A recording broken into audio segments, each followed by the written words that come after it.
Hi, I'm Mark, and this is My Electric Life.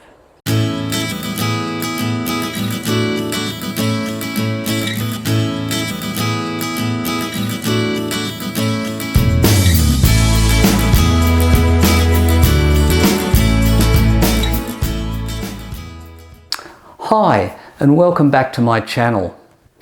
I've recently decided to take a new direction with the channel and focus on technologies and appliances and lifestyle decisions that can reduce my carbon footprint.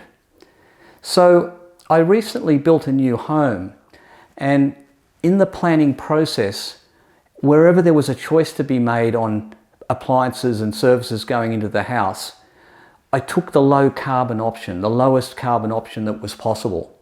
And so whether it comes down to installation, air conditioning, energy sources, all of those things, I've always taken the option to reduce my footprint.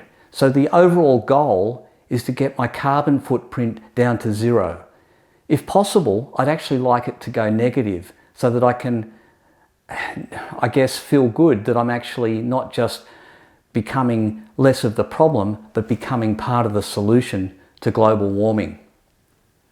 So I thought I'd put together this series of videos that showcase the various technologies and appliances that are used in this home so that you might get some inspiration for what you can do in your environment. Now, not everyone's building a new house, so it's not easy to just go and replace everything in a house. I appreciate that. But you'll probably find something in here that might get you thinking, well, gee, we could do that, we could do things that way and not this way, and maybe lower our carbon emissions. That said, I want to just stress the point that the goal here for me is to reduce carbon emissions. It's not to save money. Some of these appliances are a little bit expensive, and the payback on them in terms of return on investment could be many years. A lot of people I know will point that out in the comment section and say, oh, well, it's going to take 10 years to get a payback on that. Why would I do it? But you must understand that my goal here is not to save money, but to reduce my carbon emissions. So if I can afford the appliance that's needed to do that, to meet that objective, then I will buy it. Not everybody can afford to do that, I well understand. But my view is this, that if we live in one of the richest countries in the world, as I do, living in Australia, and if I've got the means, then I should use them to help solve the problem of climate change. After all, if we in these rich countries can't do that, then how can we expect anybody else to do it? So that's my motivation in doing this.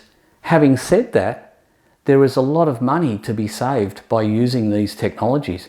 For example, just by insulating your home properly, you can cut thousands of dollars off your yearly energy bill. So it's definitely worth doing these things, not just for the carbon emission reduction, but also for the money that can be saved. So, with all of that said, before I go into the first of the series, I wanted to just have a quick preamble about energy versus power. So when you look at any appliance that you might purchase, there's always a power rating on that appliance. And that tells you how much power is required for it to operate properly.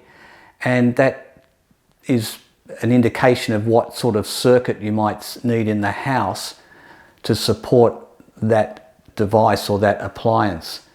So an example of a high power appliance might be an induction stove top, or maybe an air conditioner, which some air conditioners, they may draw 11 kilowatts of power, and they may need to go on a 3-phase circuit so that they can operate effectively. So that's power. And then there's energy. So energy, quite simply, is power times time. So if you have that 11 kilowatt air conditioner that I spoke of, and you run it for an hour, that will consume 11 kilowatt hours of energy.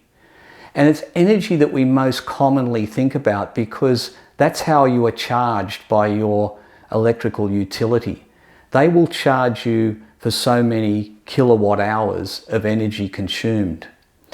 So if you ran your air conditioner for 1 hour, they will charge you for 11 kilowatt hours of energy. Conversely, you might have a hairdryer and it only uses 1 kilowatt of power.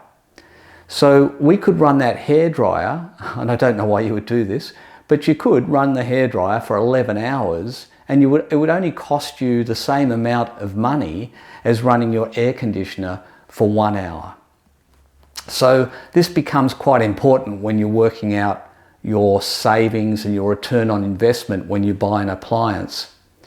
As I said in my introduction, I'm not really focused so much on the return on investment and payback periods, but if you are, then you'll need to look at the energy consumed by the device that you're buying and factor in how many hours you're likely to operate that appliance for each time you use it.